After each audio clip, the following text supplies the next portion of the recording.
The cafeteria smelled like industrial cleaner and yesterday's meatloaf. Emma Reyes sat alone at the far corner table, her advanced physics textbook open in front of her like a shield. She'd learned early that looking busy was the best defense against unwanted attention. Around her, Valley Crest High School hummed with the usual lunchtime chaos, laughter, gossip, the scrape of chairs against linoleum dot, but Emma felt the stare before she saw it. Across the cafeteria, Madison Pierce held court at the center table. Madison was everything Valley Crest valued: blonde, wealthy, and effortlessly cruel. Her father owned half the commercial real estate in town, and Madison wore that power like expensive perfume. She leaned over to whisper something to her friend Chelsea, and both girls looked directly at Emma. Their laughter carried across the room. Emma forced herself to focus on the equations in front of her. She'd transferred to Valley Crest 3 months ago, and the pattern was already familiar. The whispers, the sidelong glances, the way conversations died when she approached. She'd chosen this school deliberately, enrolling under just her first name and middle initial Emma R on all her paperwork. She wanted to prove something to herself, something important, that she could succeed on her own merit, that she could stand at the top, without her family's name smoothing the path. Madison's voice suddenly cut through the cafeteria noise. Some people just don't understand that you can't buy your way into places you don't belong. The comment wasn't directed at anyone specifically, but Emma felt it land like a physical blow. Chelsea giggled. A few other students glanced toward Emma's corner, then quickly looked away. Emma kept her eyes on her textbook, her jaw tight. She'd heard variations of this for weeks now. The implication was clear. She was the scholarship kid, the charity case, the one who didn't fit the Valley Crest mold. What they didn't know, what nobody had. Valley Crest knew, was that Emma's last name wasn't just Reyes. It was Reyes Morrison. Her mother was Judge Carmen Morrison, who sat on the state Supreme Court. But Emma had deliberately hidden that connection. She wanted her achievements to be hers alone, untainted by assumptions or favoritism. The bell rang, and students began filing out. Emma gathered her books slowly, waiting for the crowd to thin. She'd learned to time her movements carefully, to avoid the hallways when they were too crowded. When Madison's group could accidentally bump into her or knock her books to the floor. As she walked toward her locker, she passed a bulletin board covered in flyers for spring activities. One caught her eye: the Morrison Memorial Scholarship, full ride to any college. Applications due Friday. Emma stopped. The scholarship had been established by her mother years ago, long before Emma was born, to honor her grandmother's memory. It was awarded based purely on academic merit and a challenging essay competition. Emma had been preparing her application for weeks, pouring her heart into the essay about educational equity and systemic barriers. She didn't notice Madison approaching until it was too late. Planning to apply for the charity scholarship? Madison's voice was sweet as poison. She stood with Chelsea and 2 other girls from their group, forming a casual semicircle that blocked Emma's path. "It's so inspiring how you work so hard. Must be exhausting, always trying to prove you're good enough." Emma met Madison's gaze steadily. "The scholarship is merit-based. Anyone can apply, of course." Madison's smile didn't reach her eyes. "But we all know how these things work. Diversity quotas, right? They have to give it to someone like you, even if there are more qualified candidates." She emphasized the words, "someone like you," just enough to make the implication clear. Chelsea snickered. Emma felt heat rise in her cheeks, but she kept her voice level. "My qualifications speak for themselves. I have the highest GPA in our class." "For now," Madison said lightly. "But GPA isn't everything. There's also the question of whether someone truly understands Valley Crest values, whether they really belong here." She glanced at Emma's worn backpack, her simple clothes from a department store instead of designer boutiques. Some things you just can't learn from a textbook. Emma's fingers tightened on her books. "If you'll excuse me, I have class." Madison stepped aside with exaggerated courtesy, and Emma walked past, feeling their eyes on her back. She heard Chelsea's stage whisper, "So brave, coming here when she's so obviously out of her element." The rest of the afternoon passed in a blur. Emma sat through calculus and English literature, taking meticulous notes, answering questions when called on. But her mind kept circling back to Madison's words. The casual cruelty of it. The way Madison could say terrible things while maintaining that pretty smile, making it sound almost like concern. After school, Emma headed to the library instead of going straight home. She needed to finalize her scholarship essay. The library was usually quiet, a refuge from the social minefield of Valley Crest. She found her usual spot in the back corner, surrounded by reference books, and opened her laptop. The essay stared back at her from the screen. She'd been working on it for weeks, refining every paragraph, every argument. It was about her grandmother, about being the first in her family to attend college, about breaking cycles of limited opportunity. It was personal and powerful, and Emma was proud of it. She was so absorbed in editing that she didn't hear anyone approach until a shadow fell across her keyboard. "Emma, right?"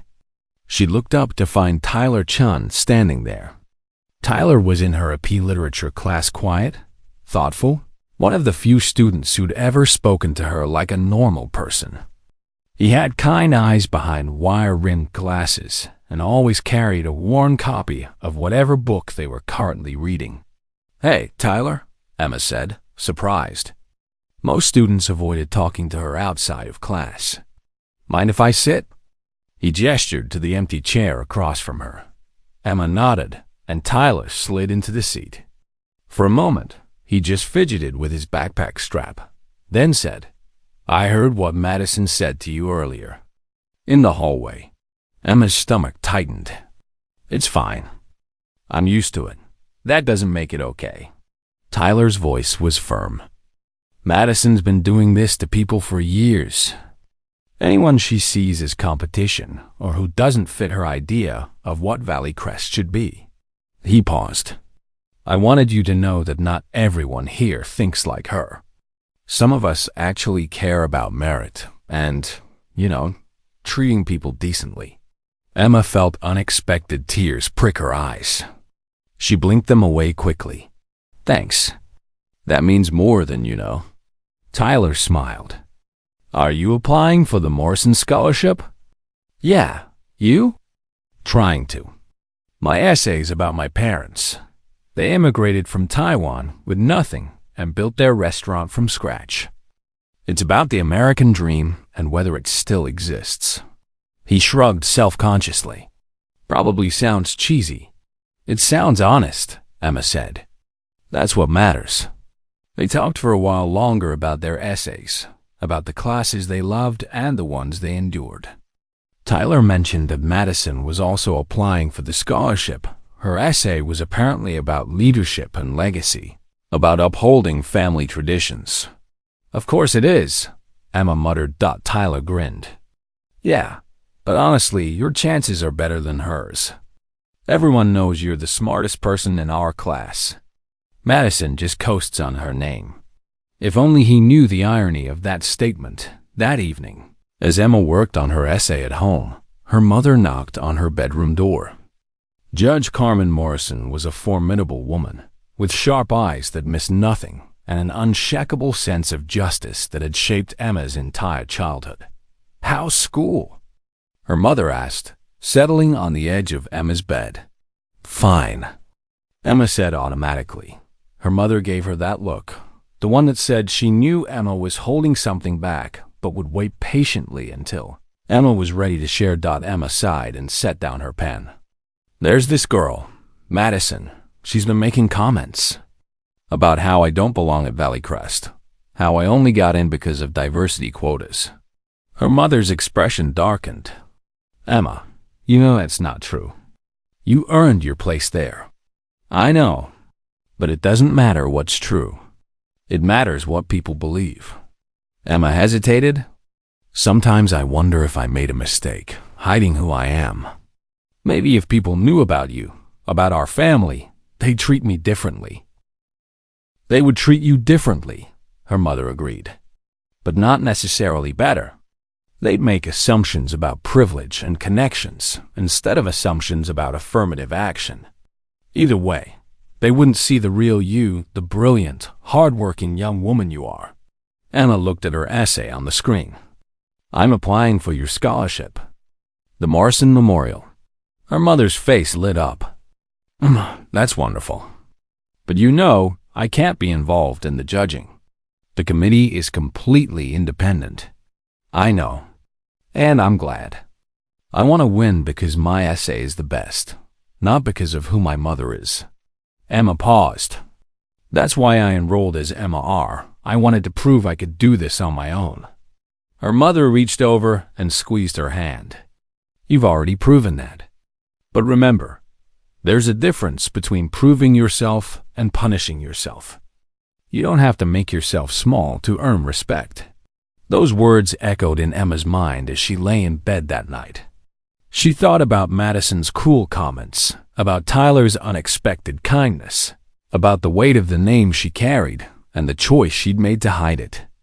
She'd wanted to build her own armor, to forge her own path. But maybe, she thought as sleep claimed her, armor wasn't meant to be built alone. The next day at school, Emma arrived early to submit her scholarship application. The guidance office was empty, except for Mrs. Patterson, the counselor who managed the Morrison Scholarship on behalf of the selection committee. She was a warm woman in her 50s who'd always been kind to Emma. Emma! Mrs. Patterson greeted her with a genuine smile. Is that your application? Emma handed over the sealed envelope containing her essay, her transcript, and her letters of recommendation. I hope it's everything you need. Mrs. Patterson accepted it carefully. I'm sure it's excellent. You know, in all my years managing this scholarship, I've seen hundreds of applications. The ones that stand out are always the ones where students write from the heart, where they share their true selves. She gave Emma a meaningful look. The committee values authenticity above all else. Emma nodded, wondering if Mrs. Patterson somehow knew her secret. But the counselor just placed the envelope in a large box with dozens of others and wished Emma good luck as Emma left the office. She nearly collided with Madison in the hallway. Madison was holding her own application envelope, and her eyes narrowed when she saw Emma. Turning in your application? Madison asked. Just did. Well, good luck. Though I have to say, the Morrison Scholarship has a reputation for rewarding students who embody Valley Crest excellence. True excellence, not just good grades. Madison's tone suggested that Emma fell short of whatever true excellence meant. Emma felt anger flare in her chest, but kept her voice calm. The scholarship criteria are pretty clear. Academic achievement, personal growth, and demonstrated commitment to educational equity. I think I've covered those bases. Madison's smile was sharp. Of course. But you know what they say. It's not just what you know, it's who you know. And some of us have been part of the Valley Crest community for generations. Our families built this school, funded its programs, established its reputation. She tilted her head. What has your family contributed, Emma? More than you could possibly imagine, Emma thought. But she said nothing, just walked past Madison toward her first class. The whispers started that afternoon. Emma first noticed them in chemistry class. She was partnered with a boy named Ryan for a lab experiment, and he kept glancing at her with an odd expression, not hostile exactly, but uncomfortable. When she asked him to pass the beaker, he did so quickly, barely making eye contact. During lunch, the stares were more obvious. Emma sat at her usual corner table, and she could feel dozens of eyes on her. Tyler appeared with his lunch tray and sat across from her. Have you heard? He asked quietly. Emma's stomach sank. Heard what? Madison's been spreading a rumor. She told people that you only got into Valley Crest because of affirmative action, and that you're applying for the Morrison Scholarship, even though you don't need the money. She's saying your family is actually wealthy, but you're pretending to be poor to get sympathy. Emma stared at her sandwich, her appetite gone. That's ridiculous. She doesn't know anything about my family. I know that. But you know how rumors work here. By the end of the day, half the school will believe it. Tyler's expression was sympathetic. I'm sorry, Emma. Madison's been trying to eliminate competition for the scholarship. She did the same thing last year to a kid named Marcus who was applying. Started rumors about him cheating on tests. He ended up withdrawing his application. Emma felt a cold determination settle over her. I'm not withdrawing. Good, Tyler said firmly. Don't let her win. But by the end of the week, the damage was done. Students whispered when Emma walked past. Someone had scrawled fraud on her locker in permanent marker. In the hallways, she heard snippets of conversation that made her skin crawl. I heard her whole application is fake ... She's just using the system. People like her always find a way to take advantage. The isolation was suffocating. Even students who'd been neutral before now avoided her, not wanting to be associated with the controversy. Only Tyler remained steadfastly friendly, sitting with her at lunch, walking with her between classes. You should report this, Tyler urged one afternoon as they studied in the library. Madison's campaign is harassment. It's creating a hostile environment. Report it to whom? Emma asked bitterly. The principal? Mr. Howard went to school with Madison's father. They play golf together. He's not going to do anything that might upset the Pierce family. Tyler frowned. There has to be someone. But Emma knew the truth. Valley Crest operated on money and connections. The Pierce family had donated the new gymnasium, funded the arts program, endowed several teaching positions. Madison was untouchable, and everyone knew it. Complaining would only make Emma look weak, vindictive, unable to handle the pressure of competing at Valley Crest level.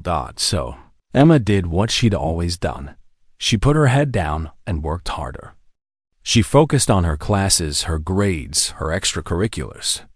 She tutored younger students in math, volunteered at the local community center, and poured herself into academic competitions. She became a ghost in the hallways, invisible except for her perfect test scores and insightful class discussions. But the pressure was taking its toll. Emma stopped sleeping. Well, she lost weight. Dark circles appeared under her eyes. When her mother asked if everything was okay, Emma lied and said she was just stressed about finals. The truth was, she was breaking. 3 weeks after submitting her scholarship application, Emma found a note in her locker. It was printed on expensive stationery, the kind Madison's family used for their monogrammed thank you cards. You don't belong here. Drop out of the scholarship competition or everyone will know the truth about what you really are. Emma stared at the note, hands shaking. What she really was. What did that even mean? The threat was vague but menacing. Madison was escalating. That afternoon, Emma received an email from Mrs. Patterson. The scholarship committee had narrowed the applications to 10 finalists, and Emma was one of them. The finalists would give presentations the following week, and the winner would be announced at the spring academic achievement ceremony. Emma should have felt proud. Instead, she felt dread because Madison Pierce was also a finalist, and Madison had made it clear she would do whatever it took to win. The weekend before the presentation, Emma locked herself in her room and prepared obsessively. Her presentation was a 20-minute speech about educational equity, using her grandmother's story as a framework. She practiced until she could deliver it flawlessly, until every word was perfect, every pause deliberate. On Monday morning, She walked into Valley Crest with her presentation materials and her head held high. She would not be intimidated. She would not withdraw. She would stand on that stage and show everyone exactly what she was capable of. But as she approached her locker, she found Madison waiting there with Chelsea and 3 other girls from their group. "Emma," Madison said sweetly, "we need to talk." Emma's heart hammered, but she kept her voice steady. "I have nothing to say to you." "Oh, but I have something to say to you." Madison held up her phone, and Emma saw her own scholarship essay displayed on the screen. "This is quite moving. The story about your grandmother, how she struggled to afford college, how she worked 3 jobs to pay tuition. Very touching." Emma's blood ran cold. "How did you get that?" "Let's just say the guidance office security isn't as tight as it should be." Madison's smile was vicious. "The thing is, Emma, I did a little research into your family, and I discovered something interesting. Your mother is Judge Carmen Morrison. You know, the Supreme Court Justice? The one who established this very scholarship." The hallway seemed to tilt. Emma gripped her locker for support. "So all this time," Madison continued, her voice dripping with fake concern, "you've been lying to everyone, pretending to be some poor scholarship student when you're actually from one of the most powerful families in the state. And you had the nerve to apply for a scholarship your own mother created? That's not just fraud, Emma. That's disgusting." Chelsea and the other girls murmured agreement. Students passing in the hallway slowed, sensing drama. Emma found her voice. "I never lied. I never claimed to be poor. I enrolled under my first name because I wanted to be judged on my own merit, not my family connections." "Right," Madison scoffed. "I'm sure the scholarship committee has no idea who you really are.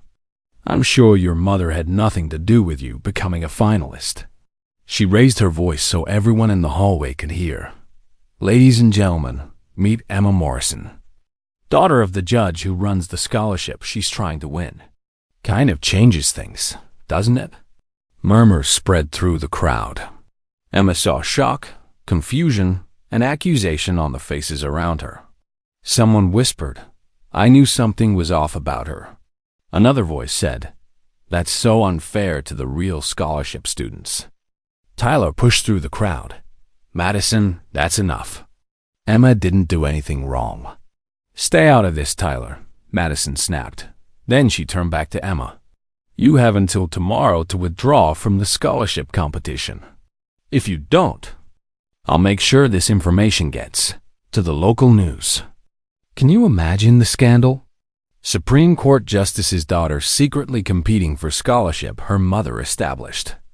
The conflict of interest alone would destroy your mother's reputation. Emma felt tears burning behind her eyes, but refused to let them fall. Not here. Not in front of Madison and half the school.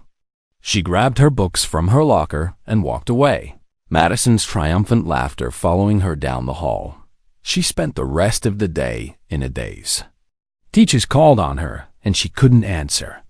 In a P literature, where she usually shined, she sat silent while the class discussed Hamlet's moral paralysis. She felt like Hamlet himself trapped, unable to act without causing more damage. After school, Emma went home and found her mother in the study, reviewing case files. Judge Morrison took one look at her daughter's face and set down her papers. "Emma, what happened?" The whole story came pouring out: Madison's bullying, the rumors, the stolen essay, the public confrontation. Emma sobbed as she described the threat to expose their family, to create a scandal that could damage her mother's reputation. Judge Morrison's expression shifted from concern to cold fury. "That girl threatened you? Threatened our family? Mom, I'm going to withdraw from the scholarship. I can't let this hurt you. Your career, your reputation. Absolutely not." Her mother's voice was steel. "Emma, you earned that finalist position. Your essay was brilliant. The selection committee chose you based on merit, and they had no idea who you were. Mrs. Patterson can confirm that. The applications were anonymized before they reached the judges. But Madison's going to go to the press. She make it look like corruption, like you pulled strings. Then let her. And let's see how that plays out. Judge Morrison stood, and Emma saw the full force of the woman who commanded courtrooms and shaped legal precedent. Emma, I gave you space to handle this yourself because I believed you needed to build your own strength. But this has crossed a line. That girl is not just bullying you. She's attempting extortion and defamation. And I will not allow it. What are you going to do?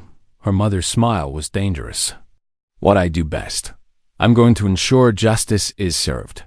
The next morning, Emma woke to find her mother already dressed in one of her court suits. Her hair pulled back, her expression focused.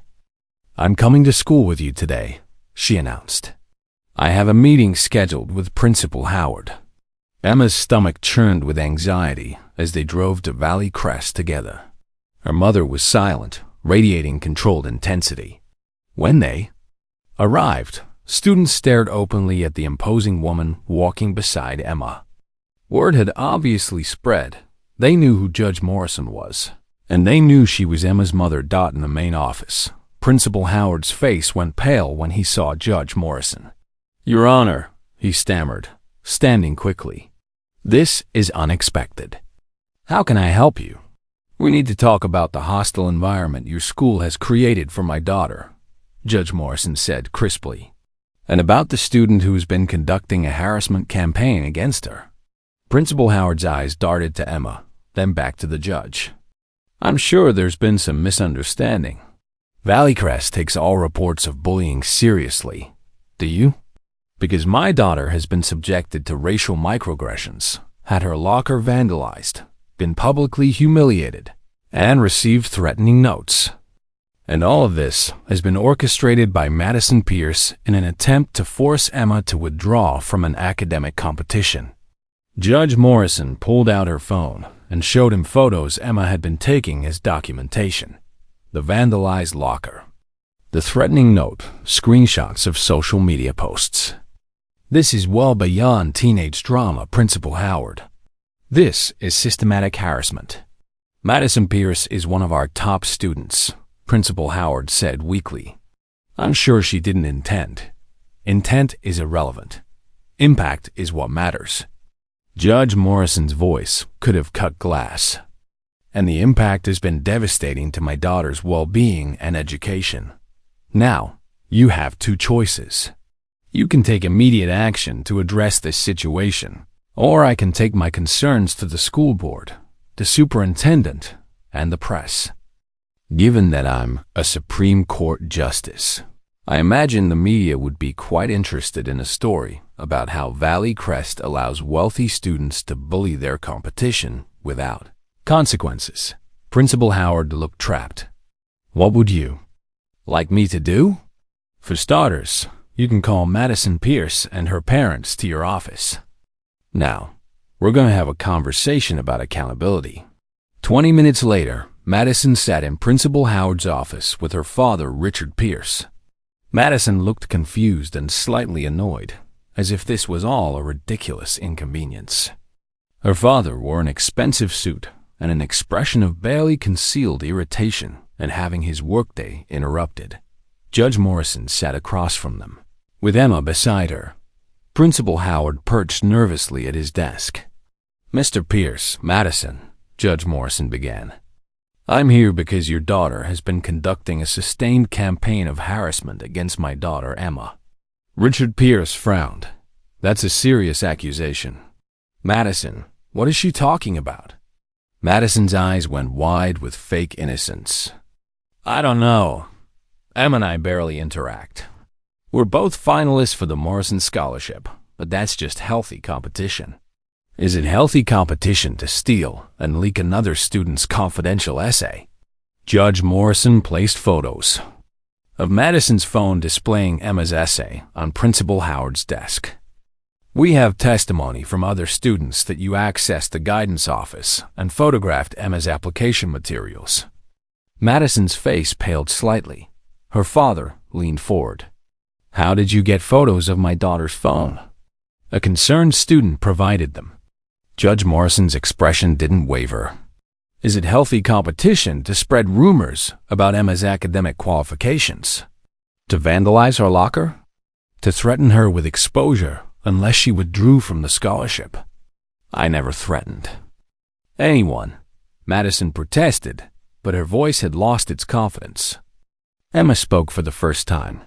You told me to withdraw or you go to the press about my mother. You said it yesterday in front of a dozen witnesses. Richard Pierce's jaw tightened. He looked at his daughter. Madison, is this true? It's not fair that she gets to compete when her mother runs the scholarship. That's a conflict of interest. Actually, Judge Morrison said coldly, it's not. I have no involvement in the selection process. The committee is independent. Applications are anonymized. I don't see the essays or know who the finalists are until the public announcement. Emma earned her place through merit alone, something you apparently can't accept. Madison has worked incredibly hard for this scholarship, Richard Pierce said defensively. Our family has supported Valley Crest for generations. You have a right to expect that your daughter will be judged fairly based on her own merits. Judge Morrison interrupted. You do not have the right to expect that she can bully her competition into withdrawing. Mr. Pierce, your daughter committed theft when she accessed confidential school records. She committed defamation when she spread false rumors. And she committed extortion when she threatened Emma with public exposure unless she withdrew from the competition. These are not just violations of school policy. They are crimes. The room went silent. Madison looked terrified. Her father's face had gone from annoyed to genuinely alarmed. Your Honor, Principal Howard interjected nervously. Surely we don't need to involve law enforcement. This is a school matter. Is it? Judge Morrison turned her sharp gaze on him. Because you've done nothing to address it so far. You allowed this harassment to continue for weeks. You created an environment where a student felt safe targeting another student simply because of her family's wealth and connections. She paused. Or perhaps because of her race. I noticed that Emma is one of very few students of color at Valley Crest. Principal Howard went white. That's not. We would never. What you would or wouldn't do is less important than what you actually did, which was nothing. Judge Morrison stood. Here's what's going to happen. Madison is going to publicly apologize to Emma. She's going to be suspended for 2 weeks for theft and harassment.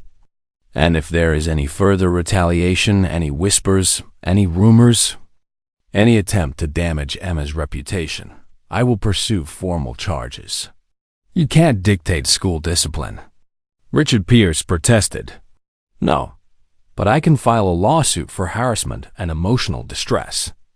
I can request a federal investigation into Valley Crest's pattern of protecting wealthy students while allowing them to target vulnerable ones. I can make this school's name synonymous with bullying and privilege. Judge Morrison's voice was quiet but absolute. Or Principal Howard can do his job and actually protect students. His choice. Principal Howard looked like he wanted the floor to swallow him. Madison, you're suspended for 2 weeks. When you return, you will issue a written apology to Emma. And if I hear of any further incidents, you'll be expelled. Madison's eyes filled with tears, not of remorse, Emma noticed, but of humiliated fury. She'd been caught, and worse. She'd been beaten by someone she'd dismissed as weak and irrelevant as they left the office. Emma heard Richard Pierce's angry voice. This is going to ruin your chances at the scholarship. What were you thinking? Out in the parking lot, Emma turned to her mother. Thank you. But Madison's right about one thing, this isn't over. She'll find another way to come at me. Let her try, Judge Morrison said grimly. And Emma, I'm sorry I didn't step in sooner. I wanted you to build your own strength, to fight your own battles. But I should have recognized when the battle became unfairly stacked against you. "You taught me to stand up for myself," Emma said. "I just didn't realize that sometimes standing up means asking for help." Her mother hugged her tightly. "That's the hardest lesson of all." The next 2 weeks were surreal. Madison's suspension became the talk of the school.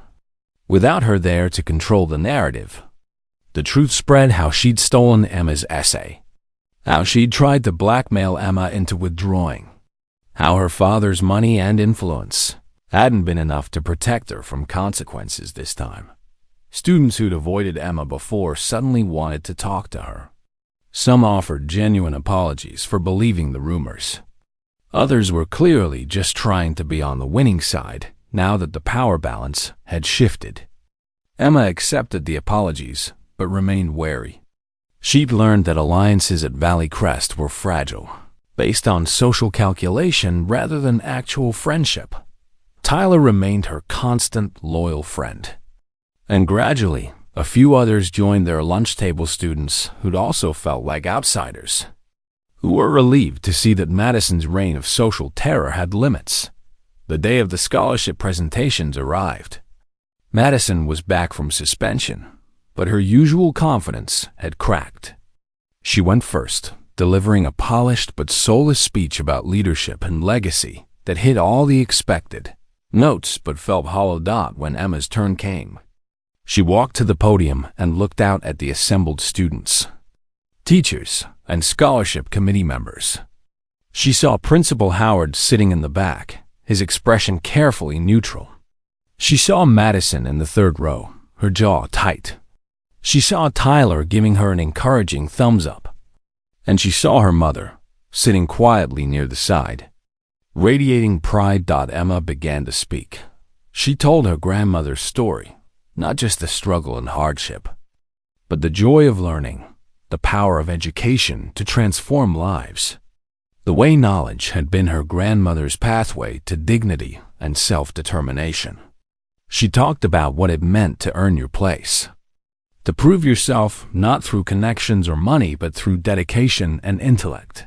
And then, in a departure from her prepared remarks, she spoke directly to her own experience. "I enrolled at Valley Crest under just my first name," she said, her voice clear and steady, "because I wanted to be judged on my own merits. I wanted my achievements to be mine alone. And I learned something important these past few months. That desire for independence, for proving yourself, is valid. But it's also incomplete." She looked at Madison. "Some people believe that showing vulnerability is weakness. That asking for help means you don't deserve success. That if you can't win entirely on your own, you haven't really won at all. But that's not how real strength works. Real strength is knowing when to stand alone and when to stand together. It's having the courage to ask for support when you need it, and the wisdom to offer that support to others." She concluded with a quote from her grandmother. "Education isn't just about individual achievement. It's about lifting each other up, about creating paths for others to follow, about building a world where everyone has the chance to reach their potential." The room erupted in applause. Emma saw tears on some faces, including Mrs. Patterson's. Even Principal Howard looked moved. When the committee announced the winner 2 days later, Emma wasn't surprised to hear her name. But the satisfaction wasn't in winning. It was in knowing she'd earned it honestly, that her voice had been heard, that she'd stood up not just for herself, but for the idea that merit and integrity mattered more than money or connections. Madison didn't congratulate her, but she didn't cause any more trouble either. She seemed diminished somehow, as if the whole experience had revealed something she couldn't face about herself. On the last day of school, Emma found a note in her locker. It was from Tyler. "You changed Valley Crest, not by hiding who you were, but by showing who you could be. Thank you for being brave enough to do both." Emma smiled and tucked the note into her bag. She thought about the girl who'd started at Valley Crest 4 months ago, determined to prove herself alone, and the young woman she'd become, someone who understood that true strength wasn't about isolation but about integrity, not about perfection, but about perseverance. As she walked out of Valley Crest for the last time that year, she passed the wall where the scholarship winners' names were engraved. Soon her name would be added: Emma Reese Morrison. Full name, full identity, full truth. She'd wanted to build her own armor, and she had. But she'd also learned that the strongest armor wasn't built alone. It was forged through truth, supported by allies and tempered by the courage to stand up not just for yourself, but for what was right. The summer sun was warm on her face as she headed toward her mother's car. Valley Crest was behind her now. College, and everything that came with it, lay ahead. Whatever challenges waited there, Emma knew she was ready. Not because she was perfect, but because she'd learned the hardest lesson of all, that acknowledging your connections, your heritage, your need for others wasn't weakness. It was wisdom. And sometimes, wisdom was the greatest strength of all.